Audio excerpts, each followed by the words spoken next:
Magandang araw po sa inyo kung sino man kayo ngayon nandito at nanonood po nitong video. Of course, this is me, your friend, yung Lakson, back with another video. At ngayong araw, pag-uusapan po natin, kagaya po na nabasa niyo sa pamagat nitong video, pag-uusapan po natin Lazada Affiliate Program. In fact, me personally, nagpo-promote din po ako ng products ni Lazada. At ipakita ko sa inyo yung aking dashboard sa platform na ginagamit ko para mag-promote ng Lazada products. Kaya kung nakikita mo, meron akong 337 clicks for the last 7 days. Kung nakikita mo, at meron ako 27 conversion at kumita ako ng 31 US dollar. So kung nakita mo, nakita ang sale amount kasi nag-zero out siya kasi end of the month, kakatapos lang ng buwan ng April. Pakita ko sa inyo yung date today. Today's date in the Philippines is May 2nd. Kung nakikita niyo, ayan, kaya nawala na po yung conversion ko po dito, pero nasa $100 plus po yung dito conversion. At kung nakikita mo, meron akong 482 MYR pira to ng Singapore. At kung titingnan natin sa peso to PHP, nasa 5,673.49 pesos. So ipapakita ko sa inyo basically yung step by step na guide kung paano ba maging member sa Lazada Affiliate Program. And of course, I do assume na hindi ko na kailangang ipaliwanag kung paano yung affiliate marketing nagwo-work. Kaya kasi nandito ka ngayon kasi alam mo na kung paano kikita, magpo-promote ng mga produkto ng ibang tao, ng isang kumpanya. So, yan yung affiliate program. But in case hindi nyo pa alam yung affiliate program, napasama lang sa suggested videos yung tong video na to, pwede po kayo mag-search sa Google, how to start affiliate marketing in the Philippines. At ayan, kung nakikita niyo, ito pong aking blog post, nandito ko po, pinaliwanag ko po lahat-lahat pa isa-isa, binigyan ko pa ng halimbawa. Ito yung aking blog post, ito po yung aking website, yung lakson.com. Kaya make sure to subscribe sakali interested po kayo sa mga ganong klaseng topic, money making online, kasi yan po yung mga primary content ko po. Make sure to hit that subscribe button below. Let's go ahead and continue. Tinignan ko po yung Lazada Affiliate Program at nakita kong the Lazada Affiliate Program is currently not accepting any new application at the moment. Kasi baka din dahilan na kasi meron tayong coronavirus ngayon. Pero dati nag-apply na ako sa Lazada, pero ang hirap, ang daming kailangan fill upan mong form, magsasubmit ka pa ng pa doon, mga TIN, bank account mo, mga ganun. At tapos, kadalasan, hindi, nahihirapan talagang ang dami pang kailangang fill up ang form. So, ang ginawa ko is, meron kasing isang platform na alam ko, ang tawag doon is Involve Asia. Ayan, ito po yung sa loob sa dashboard. Ayan, kung nakikita mo, ito yung website. Dito naka-host din po yung affiliate program ni Lazada. So dito ako nag-apply. Kasi napakadali lang. Ipakita ko sa inyo kung gaano lang kadali. Ayan, so kung nakikita nyo, ito nga, sa Lazada ngayon, hindi sila tumatanggap ng mga affiliate marketer. At pag meron namang pagkakataon na tumatanggap sila sa usual time na kung wala lang ang corona, kasi tumatanggap to sila ng mga affiliate marketer, ang daming kakailanganin mo sa sign up form, sa sign upan mong form. Ulit-ulit parang sinabi ko na yun kanina. Alright, so while dito sa Involve Asia, ang kagandahan sa Involve Asia kasi hindi ka lang makapag-promote ng Lazada, kundi ang daming produktong pwede niyo pong ma-promote or program na pwede niyo pong salihan para i-promote. So pakita ko muna sa inyo yung sign up form. Meron ako actually specific blog post dito. Kung titingnan mo, Lazada Affiliate Program Complete Guide, kung isi-search mo to sa Google, tingnan na natin kung lalabas ba yung aking content. Ayan, kung nakikita mo, Lazada Complete Guide, ito yung aking content din. Kung isi-search nyo sa Google, Lazada Affiliate Program Complete Guide, ito din po yung aking blog post, lalabas din po sa Google sa top featured snippet. Kaya, yun na nga, kung interesado po kayo sa mga ganun, vlogging, search engine optimization, kung paano lalabas yung mga content nyo sa search engine, kasi mataas na process po yun, at yun po ipapalabas kong video soon. Make sure to subscribe. Balik tayo dito, at ang kakailangan ninyo lang pong gawin para makasali sa Involve Asia, unang-unang qualification po is kailangan po at least ng Facebook page or at least YouTube channel, kasi ito yung form na kakailanganan yung sign upan. Ilalagay ko po yung link sa description para mas madali po yung puntahan at hindi nyo nahanapin. Tingnan nyo lang po yung description kung gusto nyo puntahan yung aking blog post, or kung gusto nyo po itong puntahan itong diretsong page na ito para makapag-sign up po kayo.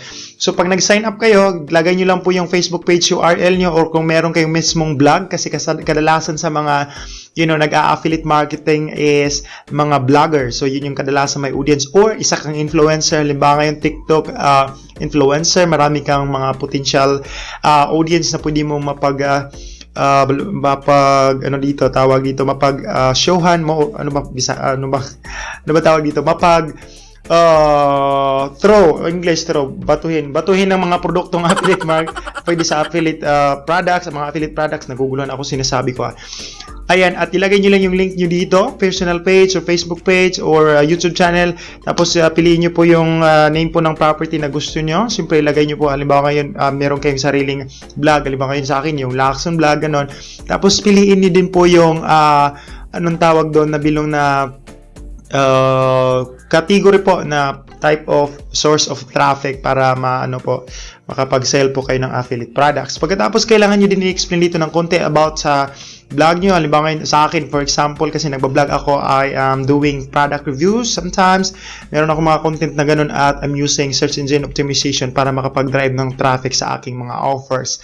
At yung next naman is mga self-explanatory naman to na mga form. Kailangan nyo lang, 4-step lang siya. Tapos property categorization.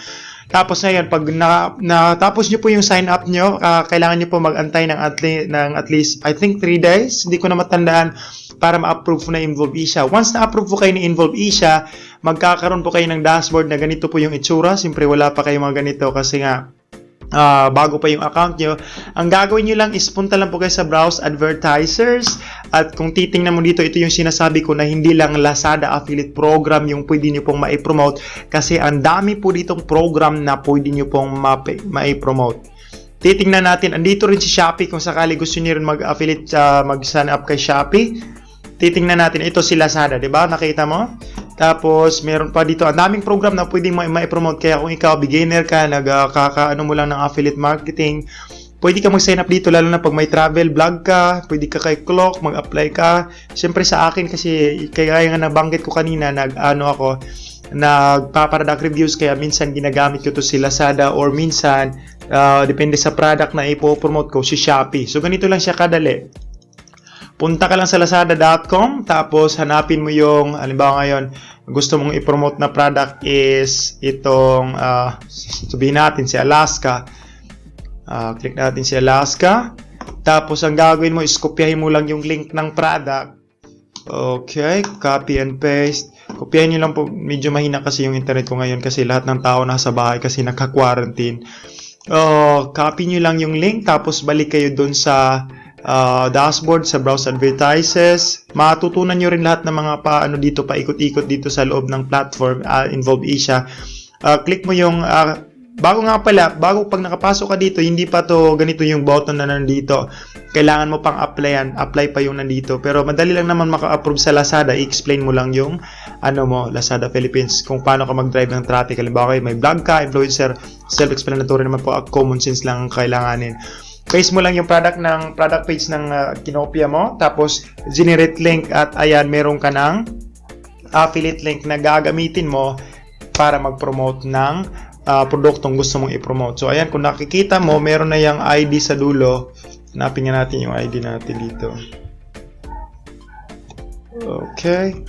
Basta yun na yung affiliate program. Ang dami. Kung nakita mo, meron ng click tracking info. Ayan, kung nakita mo, meron ng mga number. Kasi yan po yung ating affiliate link na. Ang kagandahan kasi sa Involve siya kasi hindi kagaya ng mga ibang affiliate network na pag nag-post ka sa Facebook, binabawalan ng Facebook. Lalo na yung mga clickbank links, mga ganon. Sakali alam nyo yung clickbank. Dito sa Involve siya, wala pa kasi siyang hindi pa siya ganun kalaki, wala pang spam na mga ganun nangyari, kaya okay lang sa Facebook kahit i-send mo siya sa mga friends mo sa Messenger. So ganun lang kadali yung process. So yun na nga, pag na-approve kayo sa Involve siya, kailangan nyo pa ulit mag-re-apply kasi kailangan nyo po pa isa-isa applyan, depende po sa anong klaseng offer yung ipo-promote nyo. Mataas na yung video natin at kung meron akong hindi na ipakita sa video, tingnan nyo lang po yung link sa description kasi andyan po yung aking blog post para ma-route po kayo dito sa aking blog post na kung saan pinaliwanag po lahat. Pati yung commission nga pala, munti ko na makalimutan, up to 6.3% lang yung kay Lazada. So kung gusto mo mag-promote, gusto ko sa akin, I do prefer kay Shopee kasi mas malaki yung kay Shopee 7%. Pero depende pa rin, ang hindi naman talaga big deal. Ang pinaka big deal talaga is kung paano mo ipopromote yung affiliate offers mo. Kahit maganda yung sistema, kung hindi mo naman alam paano i-promote, kaya soon magpapalabas ako ng video kung paano ba mag-start ng blog, paano mag-rank ng articles, kaya make sure to subscribe. At sakali meron kayong tanong, i-comment nyo lang po sa baba at re-replyan ko po kayo sa abot po ng aking makakaya idea po about this this affiliate program. I-comment nyo lang po sa baba ng video and make sure to subscribe. Hit that button right there. At ayan, so hanggang dito na lang yung video. 10 minutes na po tayo at maraming salamat sa panunood. God bless po sa inyo kung nasan man kayong dako ngayon sa Pilipinas o nasa ibang bansa. Mabuhay po Pilipinas. Bye-bye for now. 10 minutes.